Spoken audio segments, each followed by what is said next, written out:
Hey everybody, have you ever wondered why Shopify doesn't handle professional invoicing out of the box? Well, I've discovered something that's going to change how you think about your store's invoicing process. Now, running a Shopify store is challenging enough without having to worry about creating professional, compliant invoices for every sale. And that's where Sufio comes in. They're the trusted invoicing solution that's already powering over 6,000 Shopify stores worldwide. And what I love about Sufio is how it completely automates the invoicing workflow. So whether you're B2C or B2B, it automatically generates and sends professional invoices, credit notes, and other essential documents. No more manual work or worrying about tax compliance. Their system has been validated by certified accountants to meet regulations around the world.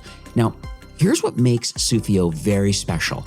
They're officially recommended by Shopify B2B invoicing. That's a huge vote of confidence in my books. Their templates are professionally designed and are super easy to customize with your own branding.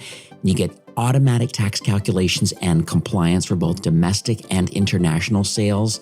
And here's the best part, their in-house support team actually helps you set everything all up. We're talking holding hands right from the beginning. So I've arranged something special for my listeners. If you visit sufio.com, that's sufio.com/fastlane, and you can get exclusive 90-day free trial. That's a full 3 months to transform your invoicing process and see the difference for yourself. Now remember, that's sufio.com/fastlane. Sufio is the professional invoicing made simple for Shopify stores. Plain and simple. So go check them out.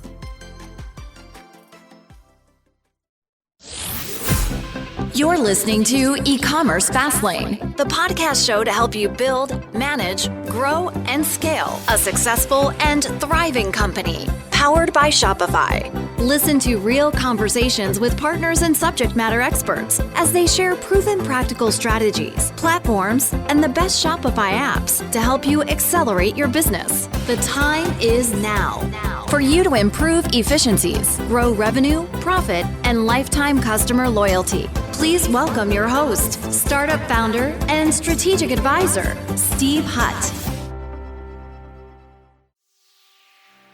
Welcome back to eCommerce Fastlane. I'm your host, Steve Hutt. I couldn't be more excited about today's episode. Joining us today is Michael Serpilla. He's the CEO and co-founder of a company called Society Brands, and who, in my opinion, really is transforming how e-commerce brands are growing and scaling today. Michael is a proven business builder, in my opinion. He's taken many companies from startup to massive success. Just actually in the last couple of years, I know Society Brands has acquired over 11 companies, might be more since this recording, who knows.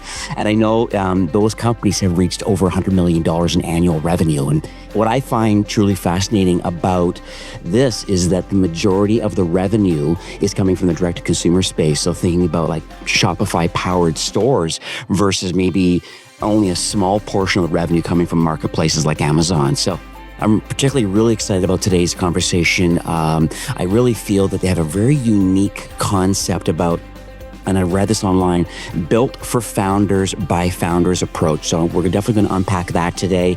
What I find too is when they acquire a brand, I'm probably not putting words in his mouth here, but they don't just write a check. Really, they're all about creating these partnerships with these entrepreneurs so they get to stay in the business in some cases, and they can have shared resources and potentially get a second exit. That's pretty cool. So hi, Michael. Welcome to eCommerce Fastlane.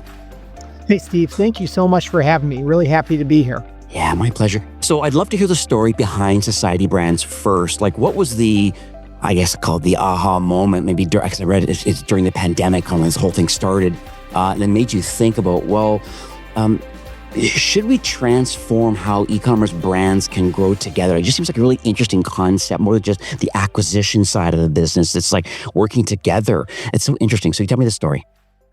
Yeah, absolutely. Happy to. It is my favorite story to tell for sure. Okay. So all right.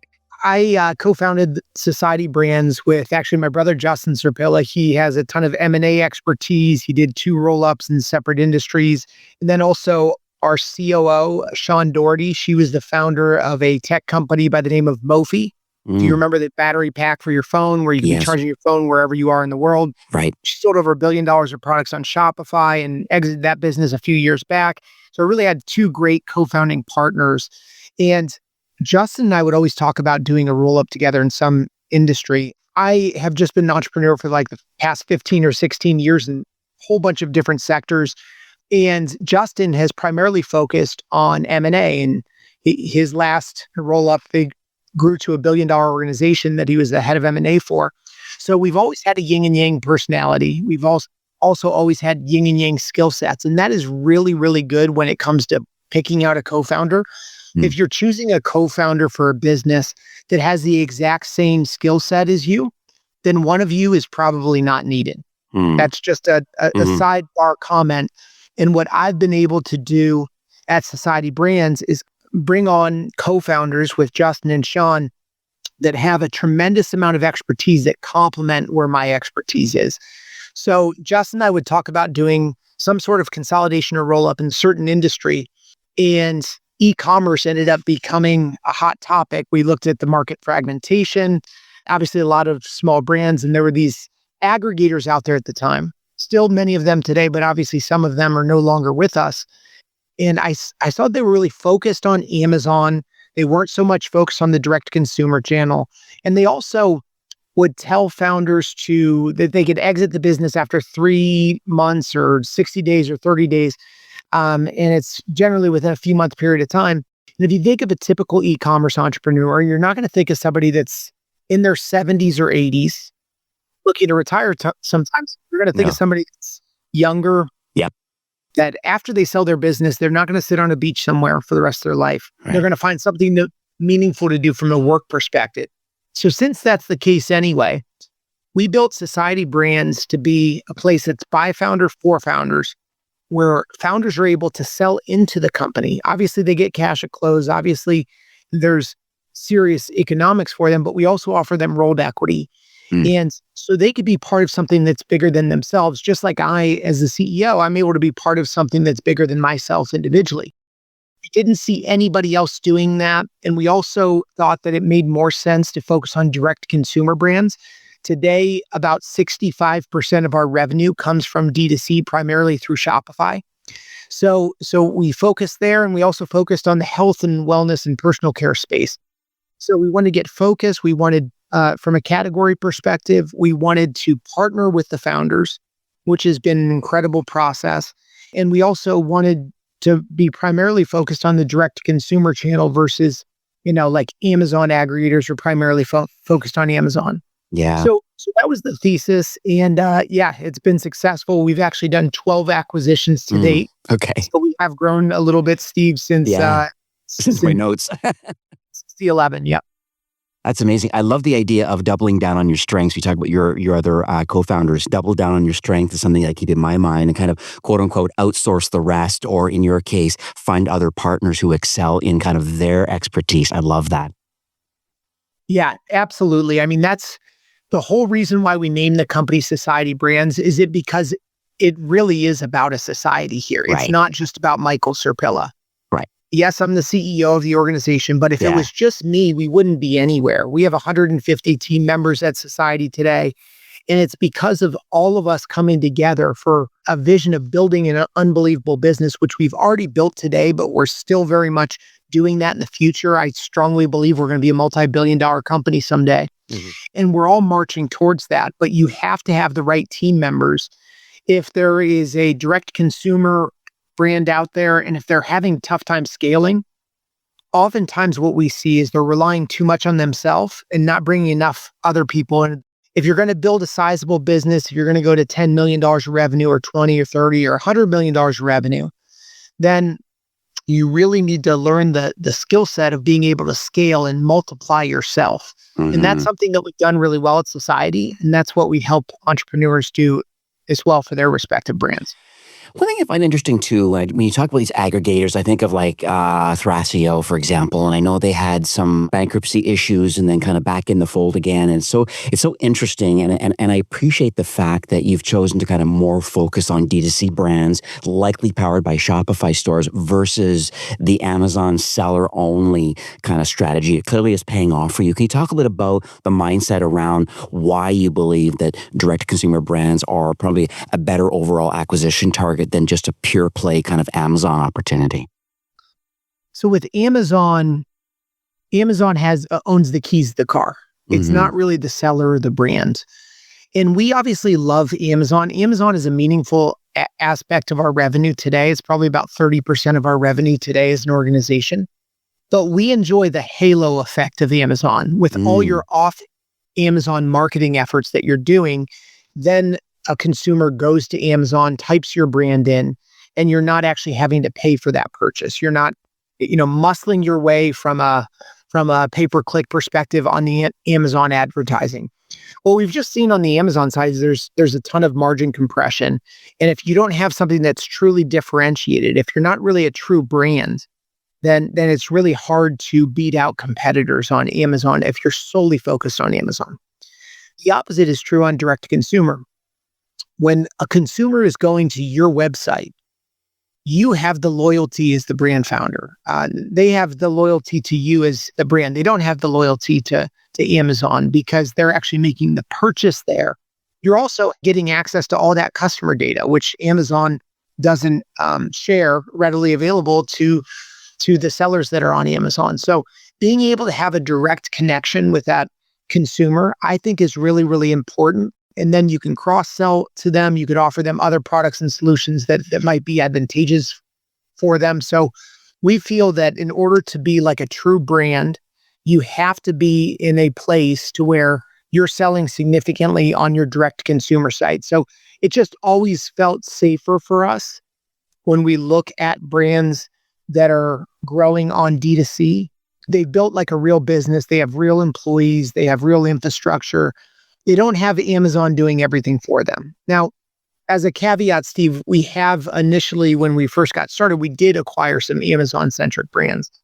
Those are probably the exception to the rule.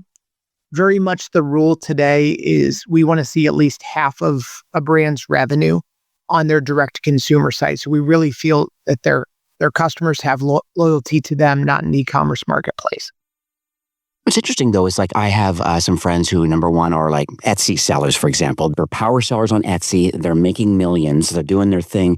They have a Shopify store. They're making no money on it. And so I find it really, really interesting. And I think that's a great opportunity when I think about it. I was talking about this. I said, like, why do you think this is happening? I know I can help them with their direct-to-consumer idea instead of slicing off some profit going to Etsy and Amazon. But it's an interesting market out there. And I think it's a great opportunity for you guys, even if there are Amazon-only sellers. They do have a baked-in audience. I mean, I appreciate the margin compression, but on the flip side, though, if you do have something unique, it's still nice to get out there. I think of the SEO value that Amazon has, and people are looking for a certain category of product or a brand name of a certain product that you actually own the trademarks to. It's so interesting that they're going to come up in organic search. I even tell businesses that I kind of chat with, even when I was in Shopify, I said, you got to at least put a select amount of your products and your SKUs on Amazon because you want that halo effect, exactly what you're saying. And they may likely come right over to your store direct because they want to hear the real story and they may want to buy there directly. So is that still on your mindset as a possibility? Oh, absolutely. Absolutely. As I had mentioned, we are a believer in Amazon. Amazon's not going anywhere. It's going to continue to keep on growing as a marketplace. And there are so many great things that they do for consumers. I mean, obviously the shipping, the fulfillment, giving your brand an audience. They bring, imagine if you were in a stadium and if whoever owned that stadium allowed you to go out on that stadium in front of tens of thousands of people. That's literally what Amazon does, but it's not tens of thousands of people. It's what millions and millions and millions of consumers use Amazon as a platform. So yes, we are very much believers. It's 30% of our revenue today. And we are very pro Amazon. We do just love the omni-channel approach is more more so what we're kind of focused on, because we don't want to be reliant on one channel necessarily. Right. But definitely a fan and a believer in Amazon. And I agree that the audience listening should definitely be listing on Amazon, because there's a lot of eyeballs that come on that website every single day. Yeah, I love it. One thing that, for me, what really stood out when I was doing my research was, and I mentioned at the top about how to keep founders involved kind of like post-acquisition. And I think you've called it the second exit opportunity. Can you kind of explain a little bit about how this works, and why do you believe it's so important for founders that come on board with Society Brand? Yeah, so this idea started actually a while back, several years ago. Actually, a little bit prior to starting Society Brands, where I was talking to a friend of mine, and he sold his business to a roll-up in his specific sector. And they offered him cash at close, and then they also offered him rolled equity in the Topco platform that he ended up selling into. And the amount that he rolled was a significant amount. And he told me, but here's the thing. I got acquired by this company 2.5 or 3 years ago. And fast forward to today, Michael, that equity is now worth 10 times what it was initially. And he was like, the biggest reason is they're doing accretive acquisitions. And what I like to call it, Steve, is accretive dilution. Of course, whenever you use your shares as currency, there's dilution, but it's accretive dilution. At the end of the day, I'm absolutely happy to get diluted as long as my $1 that I own turns into $2 after that acquisition. Because it's not all about the percentages that you own in a company. It's about how valuable those shares are. So it's called accretive dilution. I learned this a few years back prior to starting Society, and it just blew my mind. And I asked him, I said, what did you have to do to get that rolled equity? He was like, I had to stay on board, and I had to continue to keep on growing my P&L and keep on growing my business. And he's like, you know what, Michael, it was just so much fun though, because we're able to collaborate, we get together with other like-minded founders that are in a similar situation as me, to where they sold their business into this platform.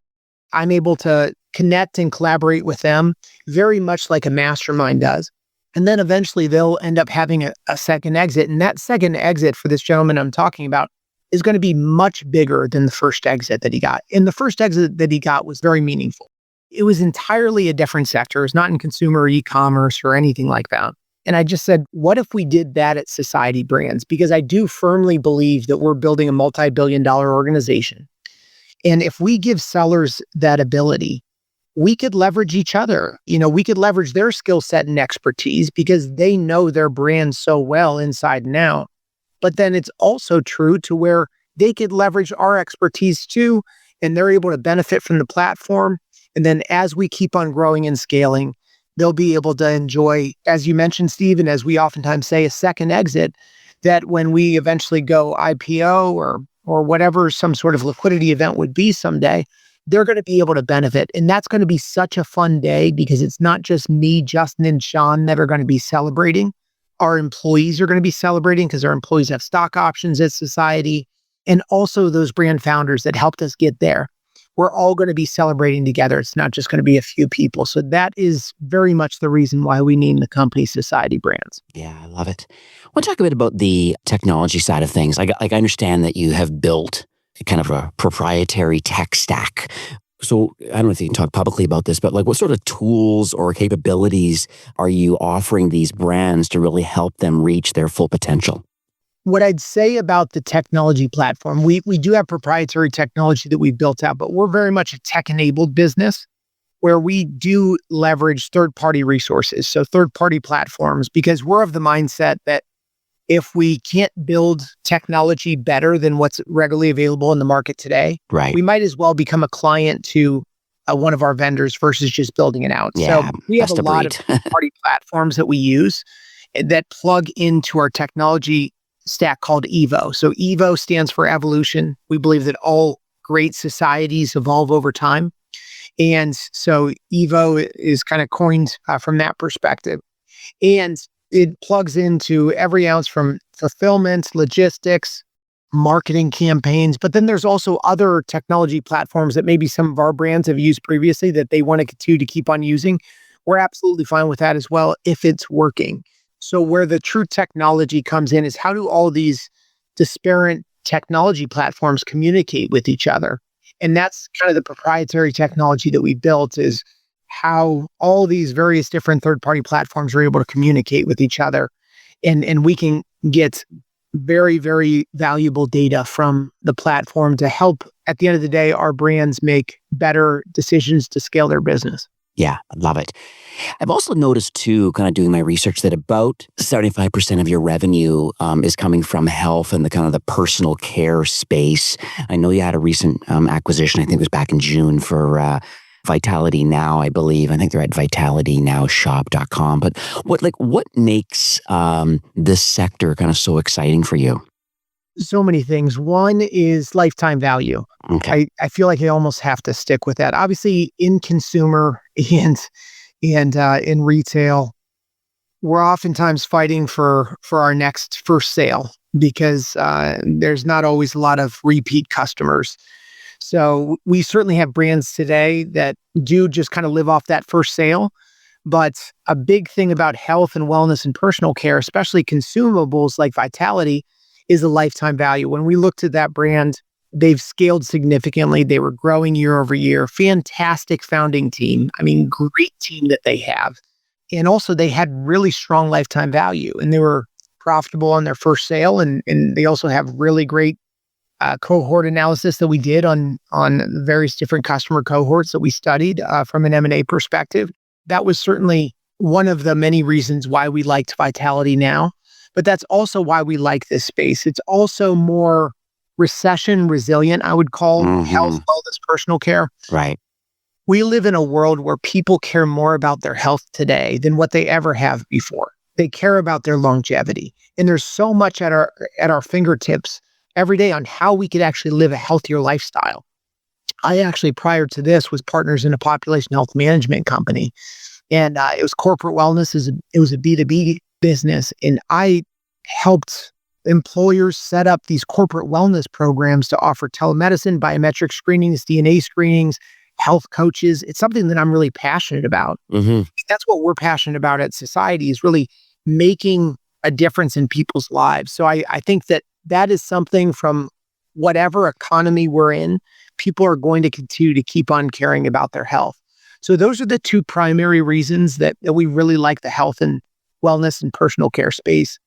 I also think it's just one of the biggest ways that a company like Society can make a meaningful impact in this world, is being able to help people's longevity and help people live a healthier and better life. Yeah, I love it. I've actually went to one of the product detail pages. Like, I think one of the top products at Vitality Now is like the youthful brain product. I know the nootropic space is massive, and I know, and I can see clearly there's a lot of really good things going on. The marketing here are not just young tech people looking to improve their brain power. I can tell by the messaging that this is more kind of like a boomer market, or older millennials, 50 plus kind of thing. I can tell, and I see things like subscription offering, like the subscribe and save opportunity, long scrolling product details pages with all the things that you would want to see, from social proof all the way through to just like refund policies and gift with purchase. And it's pretty amazing kind of what's happening. No wonder it's doing so well. Yeah, absolutely. By the way, that youthful brain product is unbelievable. I can tell. I've personally taken it. I take it every single day, and it is great. And we starting testing it because we always test out the products. We always order the products before doing an acquisition, and it really is a great product, and it really works. It's phenomenal. That's lovely. So those founders that are listening right now, who might be considering to sell their brand, I have lots of people listening to this podcast right now. If they fit, like, what is the sweet spot? What are the specific details that kind of you look for in an acquisition target? Is it a maturity thing? Is it a GMV thing? Is it an LTV thing? I want to know what it is, because I just kind of want to know what the next steps are. Who's the sweet spot for an acquisition target for you?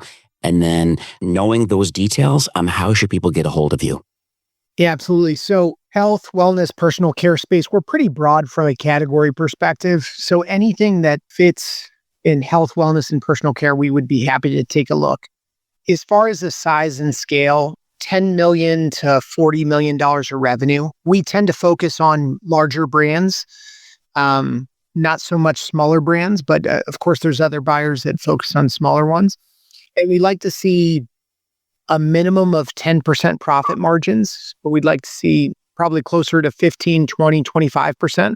If your profit margins are too good, then we might have some concerns on that, just because eventually there could be some sort of margin compression at a 30 or 40% EBITDA margin, but anywhere from 10 to 20% profit margins we think is really strong.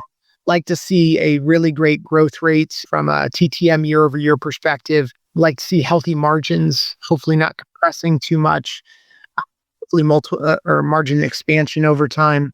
And then we also very much focus on the marketing data.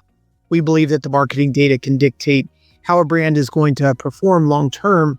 So we look at the AOV, we look at the CAC.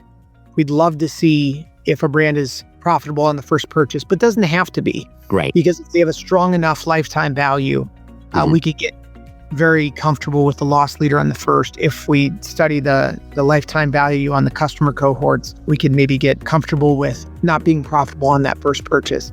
Primarily, we'd like to see at least 50% of their revenue coming from direct-to-consumer and a healthy balance between Amazon and other e-commerce marketplaces. But as long as at least half their revenue is coming from D2C, we could be open to that. Lovely. So that's a high level as to what we look for. And as far as how you can get a hold of us, you could email us at leads. That's L as in Larry, E as in Edward, A as in Apple, D as in David, S as in Sam, at societybrands.com. So leads at societybrands.com. And our M&A team would love to talk with you. Okay, lovely. I'll make sure I have all this updated in the show notes. For this has been really educational for me. I'm really excited for your continued success. Thank you for just being such a huge Shopify proponent. Like you really have got your flag in the sand of helping these D2C brands. And if they're in this 10 or more million kind of revenue bucket and they're looking to how do we get to 50 million, you could be a great opportunity. And I just want to share that opportunity today. And once again, thank you for coming on the show. Great. Thanks so much for having me, Steve. Appreciate it. My pleasure. Take care. Well, that's it for today's episode. I'd like to thank you personally for being a loyal listener of eCommerce Fastlane.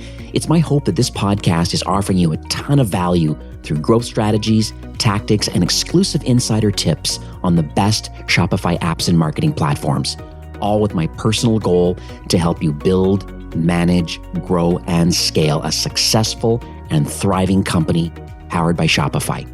Thanks for investing some time today and listening to the show. I'm so proud and excited that you have a growth mindset and are a constant learner. I truly appreciate you and your entrepreneurial journey. Enjoy the rest of the week and keep thriving with Shopify.